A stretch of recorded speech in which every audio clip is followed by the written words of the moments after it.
Hi everyone. आज हम लोग इस वीडियो में डोमेस्टिक वायलेंस एक्ट के बारे में समझेंगे तथा ये भी समझेंगे कि आप कोर्ट से क्या रिलीफ ले सकते हो इस एक्ट के अंतर्गत। ये 2005 में वुमेन को प्रोटेक्ट करने के लिए protection of women from domestic violence act 2005 लाया गया था। इसका पर्पस क्या था? जो डोमेस्टिक वायलेंस होती है उससे एक वुमेन को बचाना।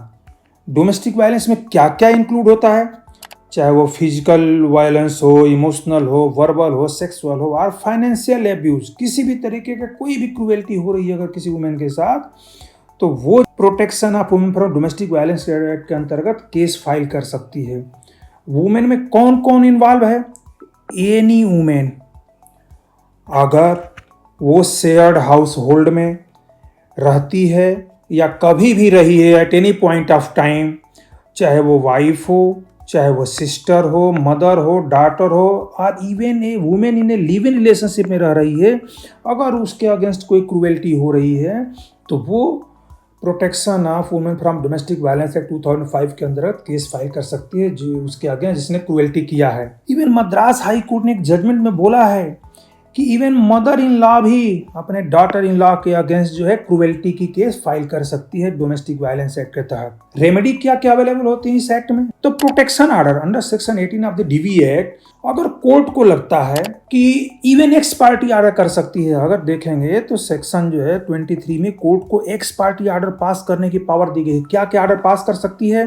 Protection order. अगर कोर्ट को लगता है कि जो क्रूएल्टी कर रहा है उसको रोकना जरूरी है फर्दर क्रूएल्टी से बचने के लिए, फर्दर वायलेंस से बचने के लिए, तो वो प्रोटेक्शन ऑर्डर दे सकता है कि आप जो है विक्टिम को कांटेक्ट भी नहीं करोगे, न तो उसकी लाइफ में कोई इंटरफेयर करोगे।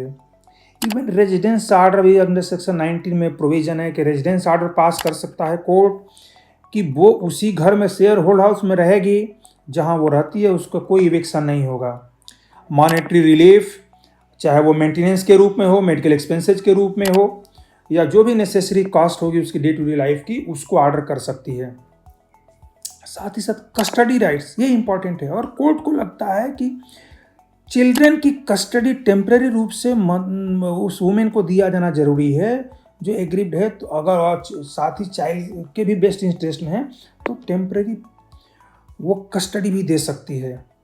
कंपनसेशन का ऑर्डर कर सकती है, जो अगर फिजिकल क्रूएल्टी हुई है, इमोशनल क्रूएल्टी, कोई मेंटल डिस्ट्रेस है उसके अगेंस्ट वो कंपनसेशन का ऑर्डर कर सकती है।